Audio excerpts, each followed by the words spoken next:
रहीम अस्सलाम वालेकुम। उम्मीद है आप ठीक होंगे, खैरियत से होंगे। तैयब बलोच आपकी खिदमत में फिर से हाजिर है जी। आज जो हम डिस्कस कर रहे हैं वो पाकिस्तान की रियासत, पाकिस्तान की कौमी सलामती और पाकिस्तान की बका से जुड़ा हुआ इंतहाई अहम मामला है।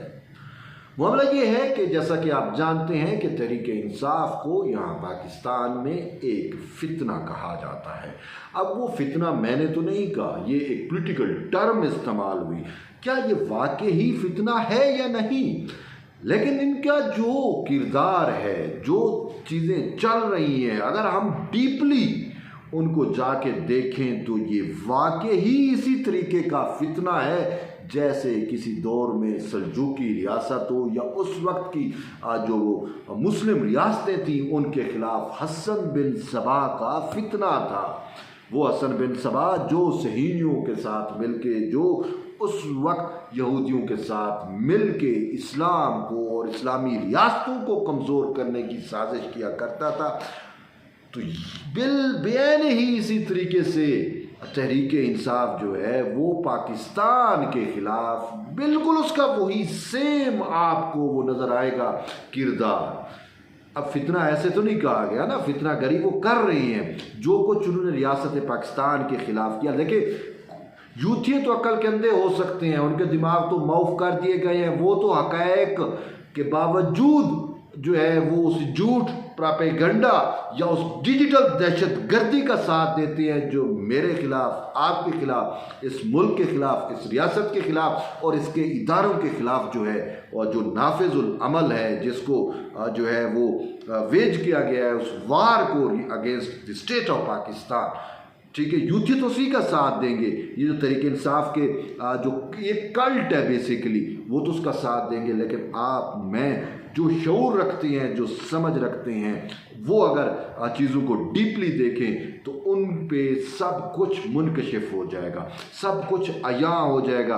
मैं पहली बात बताता हूँ आपको। देखें, जब तहरीक अदम एतमाद आई थी, वो पाकिस्तान की पॉलिटिकल हिस्ट्री के अंदर पहली दफ़ा ये एक एग्जाम्पल कायम हुई जो कि कॉन्स्टिट्यूशनल एग्जाम्पल थी, जिसमें अमेरिका का कोई किरदार नहीं था। लेकिन उस वक्त खान साहब ने और उसकी जमात ने और उसके डिप्टी स्पीकर ने कौमी असम्बली में बैठे हुए मेरे आपके अवामी मुंतखब नुमाइंदों को गद्दार कहा था और उसके ऊपर ये एलिगेशन लगाया था कि जी ये अमेरिकन आशीर्वाद पे और अमेरिका की वजह से इन्होंने मेरी हुकूमत का जो तख्ता उल्टा है। हालांकि उनकी अपनी नाकामियाँ थी, उनके अपना किरदार ऐसा था कि पाकिस्तान की बका इसी में थी कि उसको जो है वो हटाया जाए। बहरहाल फिर आज आप देखें, वो कहते हैं ना कि सच जो है वो सामने ज़रूर आता है और हकीकत जो है वो खुल के आश्कार ज़रूर होती है। आज आपके सामने, मेरे सामने, पाकिस्तान की आवाम के सामने ये हकीकत खुल के सामने आ गई कि जब अमेरिका के अंदर एक करारदाद पास होती है, अमेरिकी ऐवानों में करारदाद पास होती है तहरीक इंसाफ के हक़ में, ह्यूमन राइट्स की भी वायलेशन हो रही है पाकिस्तान में, तो खुल के सामने आ गई कि वो अमेरिका किसके साथ है। अमेरिका तो अब हमें और आपको, अब ये खुल के स्क्रीन मतलब सामने चीज़ें आ गई हैं कि भाई अमेरिका तो जो है वो तो इमरान खान के साथ खड़ा हुआ है। उसके हक में जो है वो करारदादें पास हो रही हैं जिसमें दोनों कांग्रेस और रिपब्लिकन के सेनेटर्स मौजूद हैं, उनके नुमाइंदे मौजूद हैं, और वो तो खान साहब के बारे में कह रहे हैं। अच्छा, वो अमेरिकन ऐवान में उनको गजा याद नहीं आ रहा, उनको कश्मीर में होने वाले मज़ालिम याद नहीं है, जो वहाँ पे बड़े पैमाने पे इंसानी खिलाफ वर्जियाँ हो रही हैं। उनको अपनी प्रॉक्सी, अपना एजेंट यहाँ पे जो है वो उनको ज़्यादा प्यारा है गज़ा से भी, जहाँ पे लाखों मुसलमानों को बेदर्दी से कत्ल किया जा रहा है, और कश्मीर में लाखों मुसलमानों पे इंडिया मुज़ालिम ढा रहा है। उनको वहाँ की गर्ज नहीं है जहाँ पे हकीकी तौर के ऊपर ह्यूमन राइट्स की वायलेशन हो रही है। लेकिन पाकिस्तान में जो आइन और कानून के मुताबिक उसको सजाएं हुई, उनके ऊपर उनको जो है वो बोलना याद आ गया। और फिर इन्होंने तो हद कर दी ना। देखिए, सिर्फ सोशल मीडिया पे दहशत गर्दी नहीं है, वो दहशतगर्दी सोशल मीडिया की डिजिटल दहशतगर्दी मैंने नहीं, ये पाकिस्तान की अपनी इस्टेब्लिशमेंट, पाकिस्तान की मिलिट्री ने ये कहा है कि जो पीटीआई है वो डिजिटल दहशतगर्दी कर रही है। और उस डिजिटल दहशतगर्दी का जो है वो नुक्ता, वो मरकज़, वो टारगेट कौन है? पाकिस्तान और उसके रियासती इदारे हैं। आईनी ओहदों पे बैठे हुए वो लोग हैं जिनको ये पसंद नहीं करते। अच्छा, अब ये फिर डिजिटल दहशतगर्दी से आगे बढ़ के ये तो फिजिकल दहशतगर्दी पे आ गए हैं। देखें, अज़्म इस्तेहकाम ऑपरेशन है, तो बाकी ये है कि पाकिस्तान को डिस्टेबलाइज किसने किया? 9 मई की जो अटैम्प्ट थी वो फिजिकल थी ना, वो तो डिजिटल दहशतगर्दी से आगे की कहानी थी। जब अफवाज पाकिस्तान और उनके जो तनसीबात हैं उनके ऊपर बरह रास्त तरीके इंसाफ के कारकुनों की जानिब से अटैक किए गए। और फिर इससे बढ़ के जो है वो मैं आपको बताता हूँ कि आज इलेक्शन ट्रिब्यूनल्स वाले केस में, पंजाब में इलेक्शन ट्रिब्यूनल्स की तश्कील वाले केस में चीफ जस्टिस ऑफ पाकिस्तान काजी फैज़ ईसा के ख़िलाफ़ नियाज़ुल्ला नियाज़ी नामी एक शख्स को किस तरीके से इस्तेमाल किया गया। चीफ जस्टिस ऑफ पाकिस्तान जो एक आईनी होता है उनको उसको स्कैंडलाइज करने की कोशिश की गई। और देखें, ये बात जो हुई ये ख़ुद तहरीक इंसाफ की कोर कमेटी में डिस्कशन हुई। बकौल जो है वो शहबाज गिल के, जो एक भगोड़ा है, पाकिस्तान से भी भाग गया, शहबाज गुल तहरीक इंसाफ का रहनुमा है, और वो ख़ुद कहता है कि तहरीक इंसाफ की कोर कमेटी में मैंने ये मशवरा दिया था कि काजी फैज़ ईसा के ख़िलाफ़ जो है वो नियाज़ुल्ला नियाज़ी नामी वकील को या पीटीआई के रहनुमा को जो है वो लॉन्च किया जाए, बकौल उसके कि काजी फैज़ ईसा का इलाज जो है वो नियाज़ुल्ला नियाज़ी के पास है। और आज उसकी अटेम्प्ट की गई इस केस के अंदर। और देखिए, खुद अब कोर कमेटी के अंदर ये डिसीजन किया गया था कि नियाज़ुल्ला नियाज़ी को लॉन्च किया जाएगा against chief justice of Pakistan. और फिर आप सब ने देखा जो है जिस तरीके से उसने स्कैंडलाइज करने की कोशिश की। बहरहाल बाद में फिर तहरीक इंसाफ खुद इससे मुकर गए और कहते हैं ये नियाज़ुल्ला नियाज़ी का जो है वो इंडिविजुअल मैटर है। नियाज़ुल्ला नियाज़ी जो है वो इनफरादी तौर के ऊपर उसने ये अटैम्प्ट की है, लेकिन हकीकत में खुद तहरीक इंसाफ उसमें शामिल रही है, मैं तो ये समझता हूँ। बहरहाल लेकिन इस हवाले से वैसे एक बात है जो चीफ जस्टिस काजी फैज़ ईसा ने कही। उन्होंने कहा कि आपके बानी chairman Tehreek Insaf video link के ज़रिए इसी कोर्ट के अंदर पेश हुए। अगर उनको इतराज़ था तो वो करते, उन्होंने तो मुझ पे इत्मीनाद किया था, आप कौन हो मैं पे इतराज़ करने वाले? बहरहाल वो इन्होंने किया। लेकिन मैं आपको एक और बात बताता हूँ कि ये जो 6 जजेस का लेटर आया था, ये लेटर बड़ा मैनी खेज़ है।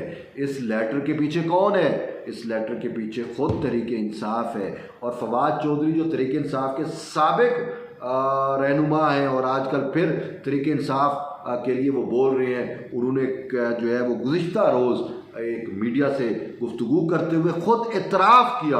उनके एतराफ़ के बकौल उन्होंने कहा कि 6 जजेस ने तहरीक इंसाफ के लिए स्पेस पैदा की। उन्होंने कहा कि वो खड़े हो गए और हमें भी उनके साथ खड़े होना चाहिए। तो आज पता चला, यानी कि अब आपको पता चल गया होगा, हम तो उस वक्त भी कह रहे थे कि इनके पीछे तहरीक इंसाफ है। और फिर मैं आपको कुछ हक़ाइक़ बताता हूँ कि जब से इन 6 जजेस ने, मैं तो इनको इमरानडूज कहूँगा भाई, बात ये है आप इमरान खान के लिए खड़े हो गए। मैं तो उस वक्त भी कह रहा था कि अगर आपको इतना ज़्यादा है तो आप अपनी जजी से इस्तीफ़ा दें और तहरीक इंसाफ और ये इमरान खान की खुद साख्ता ये जो आज़ादी के तरीके उसमें शामिल हो जाएं। लेकिन बहरहाल इन 6 जजेस के लेटर के बाद आपको इमरान खान को रिलीफ मिलते हुए नज़र आते हैं अदलिया से। अदलिया पे इन्होंने इतना ज़्यादा प्रेशर बिल्ड किया है। सैफर केस का क्या हुआ?